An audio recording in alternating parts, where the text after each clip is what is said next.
नमस्कार, स्वागत है आप सभी का। मैं हूं सौरभ शर्मा। क्या भारत को हिंदू राष्ट्र बनना चाहिए? इस सवाल की बुनियाद में है यूपी के सीएम योगी आदित्यनाथ का वो बयान जिसमें उन्होंने हिंदू राष्ट्र के विचार की पैरवी की। योगी आदित्यनाथ की दलील है कि हिंदुत्व एक जीवन शैली है और लोगों के जीवन में खुशहाली के लिए हिंदू राष्ट्र का रास्ता अपनाने में कोई हर्ज नहीं है। आखिर योगी के बयान के असल मायने क्या हैं? इस पर बहस शुरू करने से पहले आइए आपको दिखाते हैं कि योगी आदित्यनाथ ने कहा क्या था।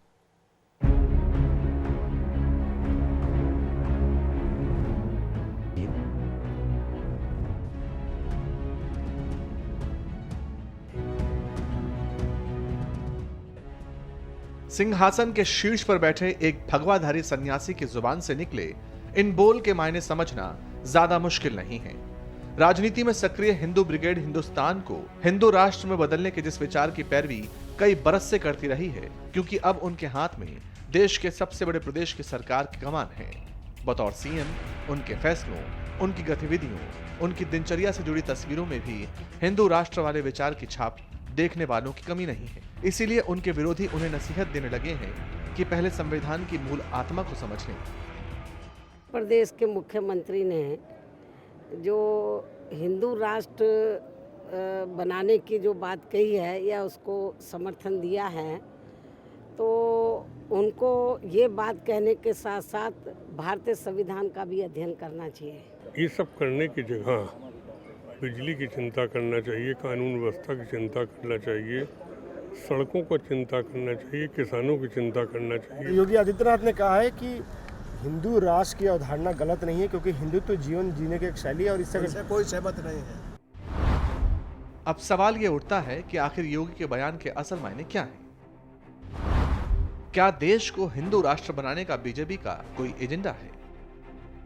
इन सारे सवालों का जवाब तो फिलहाल समय के गर्भ में छिपा है, लेकिन योगी के बयान की बुनियाद में कुछ तथ्य भी छिपे हुए हैं। मसलन देश में हिंदुओं की आबादी करीब 97 करोड़ है, यानी देश की कुल आबादी का करीब 80% हिंदू है। सुप्रीम कोर्ट ने भी 1995 में हिंदुत्व पर एक अहम टिप्पणी की थी। कोर्ट ने कहा था, हिंदुत्व भारतीयों की जीवन शैली का हिस्सा है।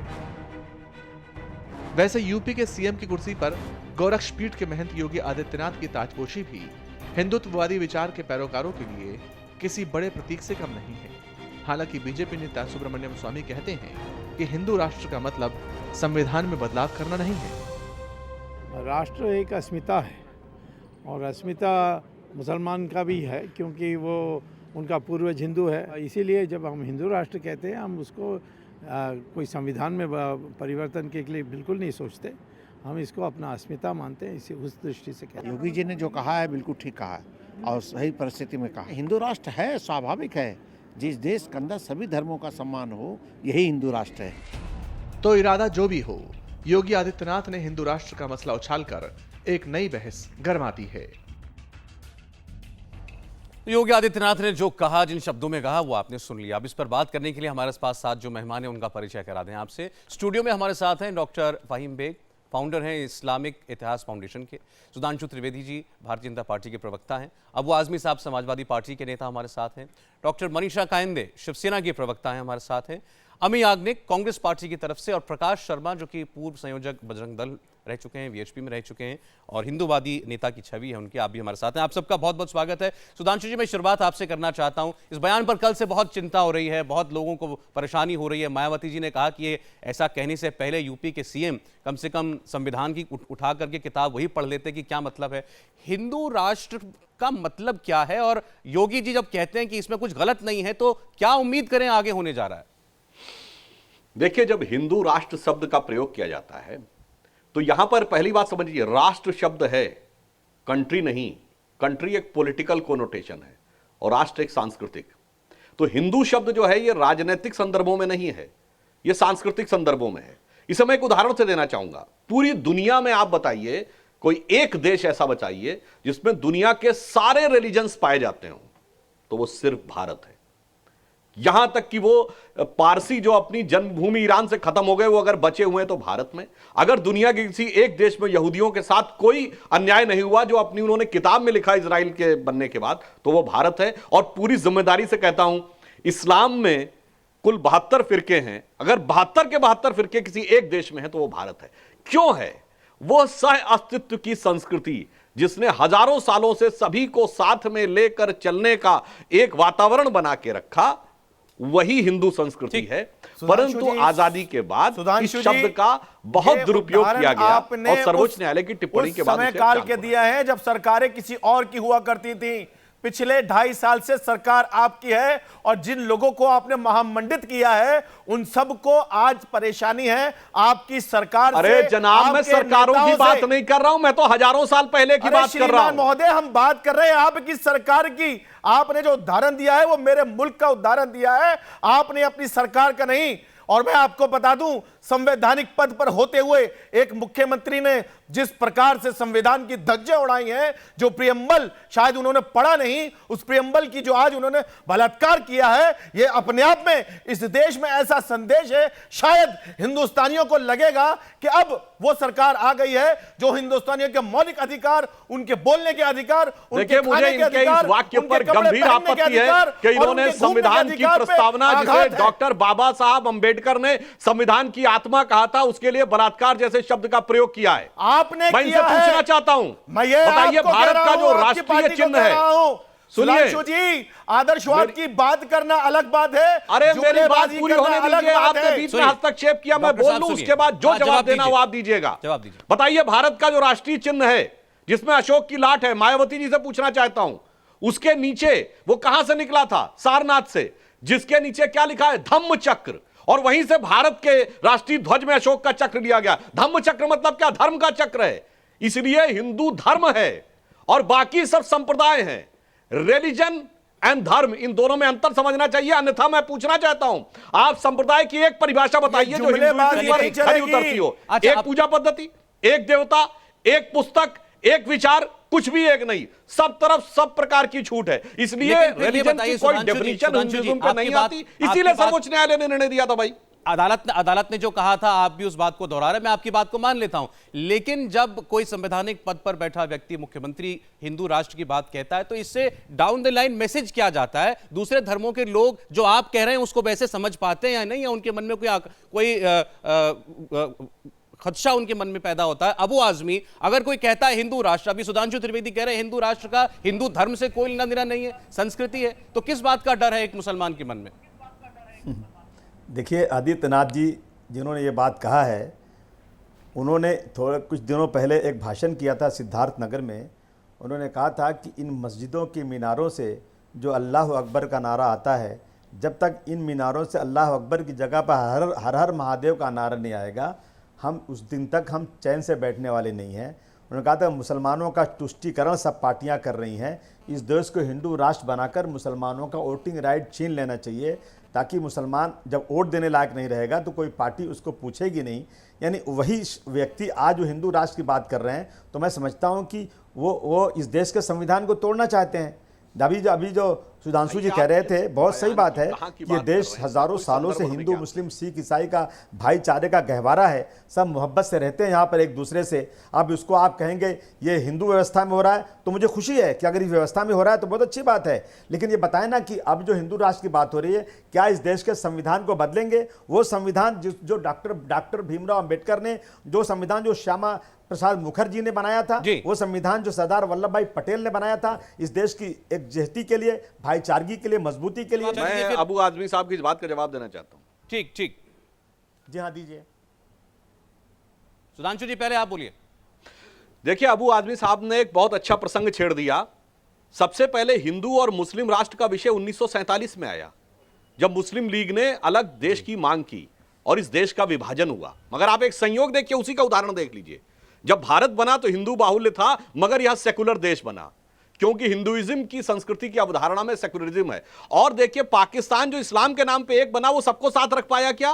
वो बंगाली आइडेंटिटी को साथ नहीं रख पाया, 71 में अलग हो गया। बलूची आइडेंटिटी को साथ नहीं रख पाया, आप देख रहे हैं क्या हो रहा है। पख्तून आइडेंटिटी को साथ नहीं रख पाया, आप देख रहे हैं क्या हो रहा है। कश्मीरी आइडेंटिटी को साथ नहीं रख पा रहा है, सिंधी आइडेंटिटी। इसका अर्थ यह हुआ कि भारत की सांस्कृतिक परंपरा से यदि कोई कटता है तो वो उसके अंदर कट्टरता आती है। मैंने उदाहरण वहां पे पाकिस्तान में सिखों, हिंदुओं और ईसाइयों का नहीं दिया, मैंने तो देखा कि उन्होंने खुद मुस्लिमों के साथ क्या किया। मैं पाकिस्तान का एग्जाम्पल पहचानों को स्वीकार करने को मेरे तैयार देश की नहीं जो गंगा जमनी तहजीब है और भारत को देखिए एक संगठित साथ में चलता हुआ राष्ट्र और 21वीं सदी में दुनिया की सबसे बड़ी महाशक्ति बन गया और पाकिस्तान फेल्ड होने के आधार पर पहुंच गया। इस देश के ताने बाने को आपकी पार्टी और आपके संगठन ने जिस तरह से बिखेर के रख दिया है, अफसोस इसी बात का है और आपका कोई योगदान नहीं उस हिंदू मुस्लिम एकता के लिए।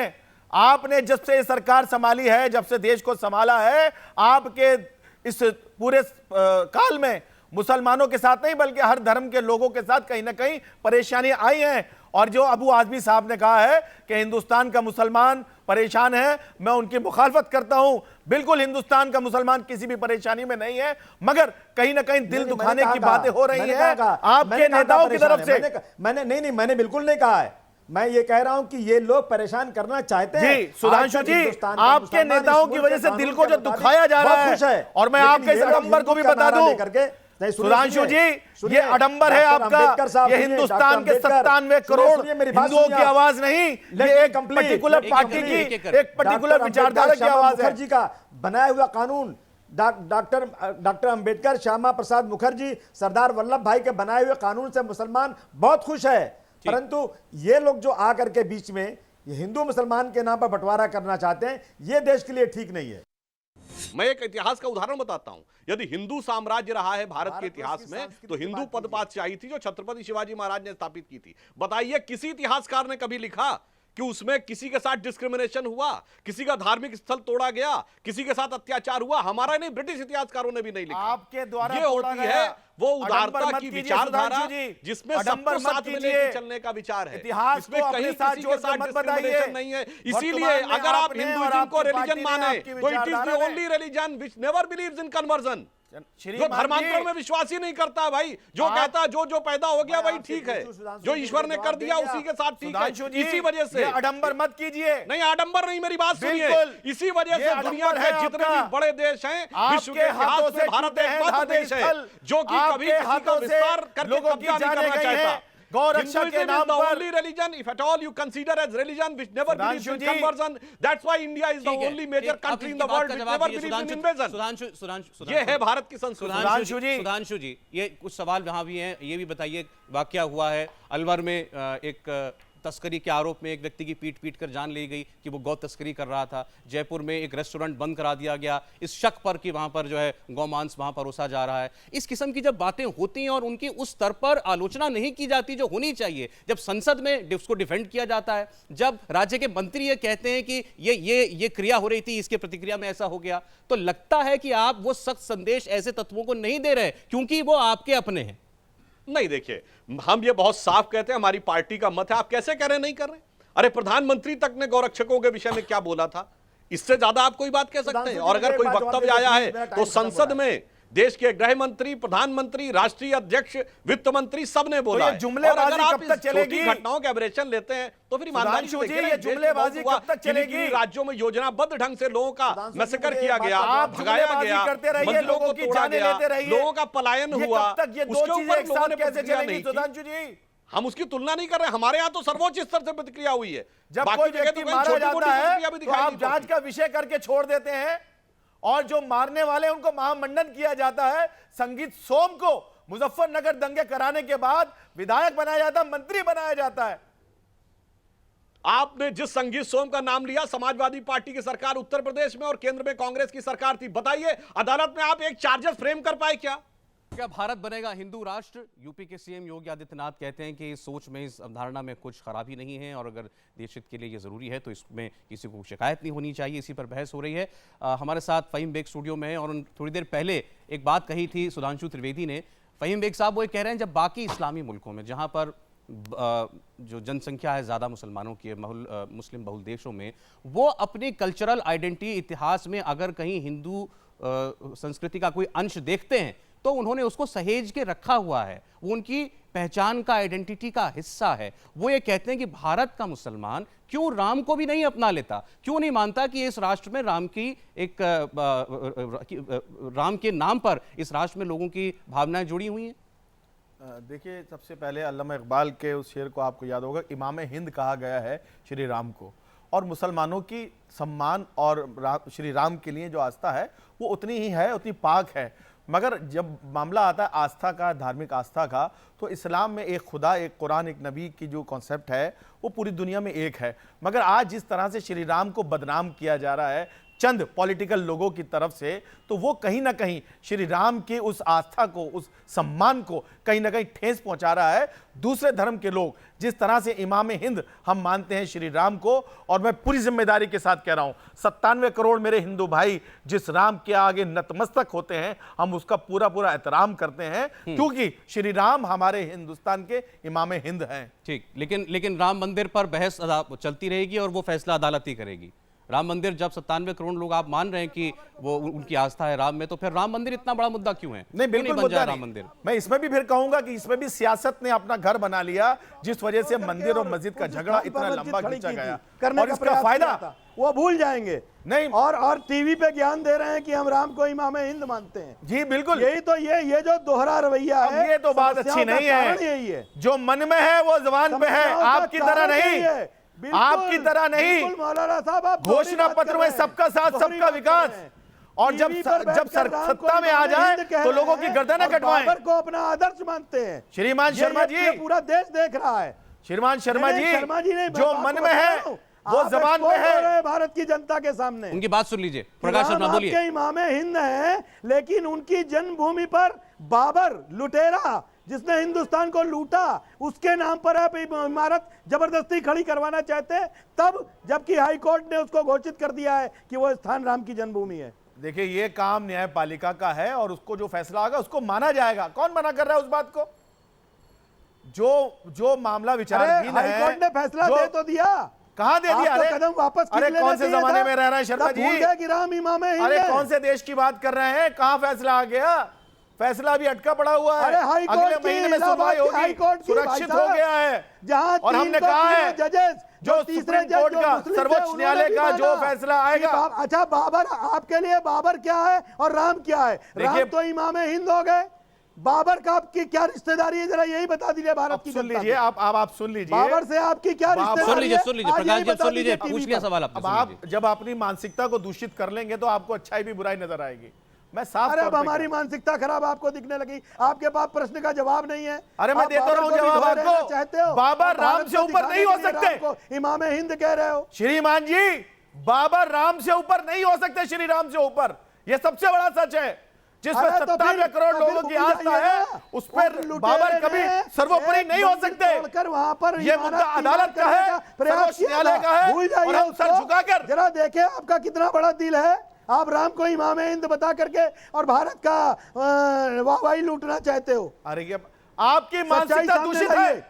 योगी जी ने जो हमारा खून पानी है, आप सांस्कृतिक अवधारणा है, सांस्कृतिक अवधारणा है। आप खुले मन से, खुले शब्दों में लोगों की आस्था को खिलवाड़ करते हैं, उनकी जिंदगी को आप दांव पे लगाते हैं। हम कोई खुले मन से आस्था का खिलवाड़ नहीं कर रहे हैं। आस्था का खिलवाड़ करने का काम इस देश में कांग्रेस ने किया, समाजवादी पार्टी ने किया, बसपा ने किया, और ये आज सारे के सारे लोग जैसे बाढ़ में सांप, छुआ, चचुंदर सब एक डाल पर आ जाते हैं।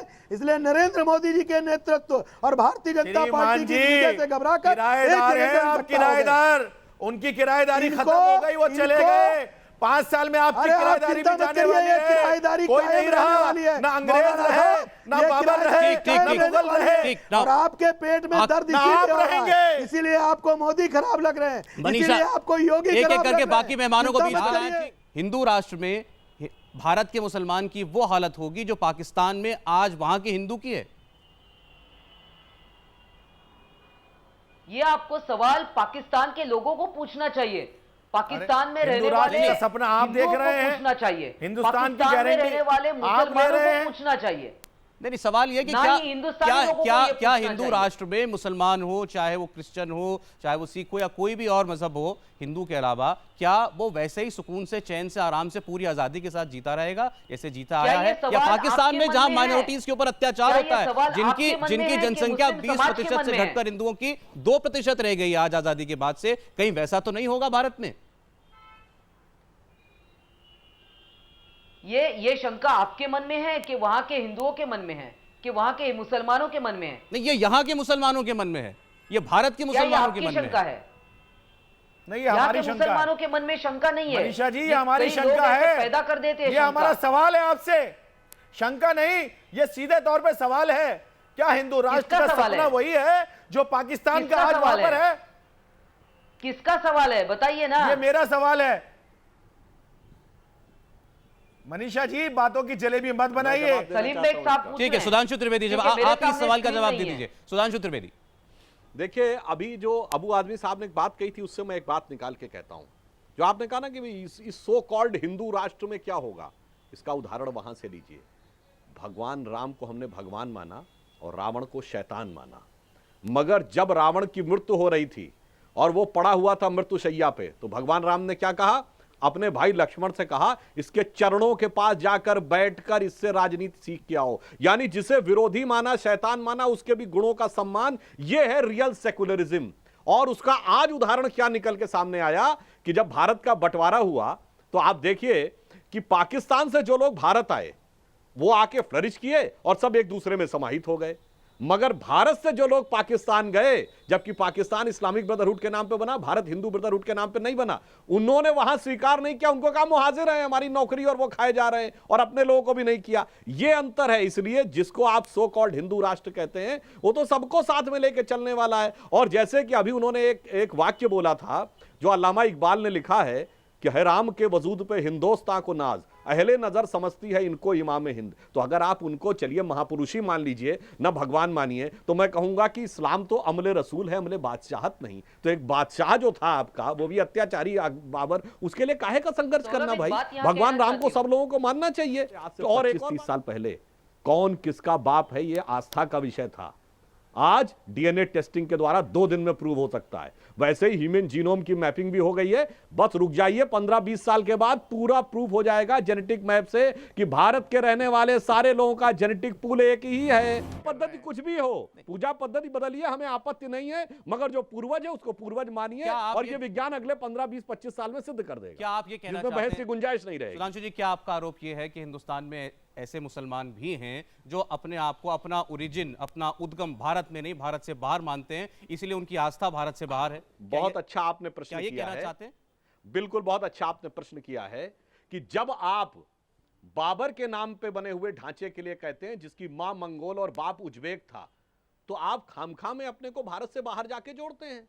और मैं फिर पूरी ईमानदारी से कहता हूं, मैं किसी भी अपने मुसलमान भाई से भी पूछना चाहता हूं कि अगर आप सोचिए, 1 मिनट मुझे वाक्य पूरा करने दीजिए भाई, आप अपने परिवार में क्या चाहते हैं कि आपके 4 बेटे हो, तो उन चारों में इतना प्यार हो कि एक लक्ष्मण की तरह दूसरे भाई के साथ जंगल जाने को तैयार हो, सबसे पहले करेक्ट कर लीजिए के शासन करने बाबर को कोई तैयार हो। या उन मुसलमानों 4 का में ये माहौल हो जो बाबर की नहीं था, परंपरा में हुआ था कि एक औरंगजेब बनकर शुजा मुराद और दारा की तरह बाकी सुधांशु चीजों जी को खत्म सुन कर दे लीजिए, और बुढ़ापे में आप आपको बाबर जेल को में डाल बहुत दे। आमंत्रित कर आप रहे खुद हैं। देख लीजिए, सुन लीजिए, आप अपने सुधांशु घर में जी, कौन सा सुधांशु जी, अच्छा? सुधांशु जवाब जी सुन देने लीजिए, दीजिए, जवाब मैं आपके उत्तर का जवाब दे रहा हूँ, सवाल का जवाब दे रहा हूँ।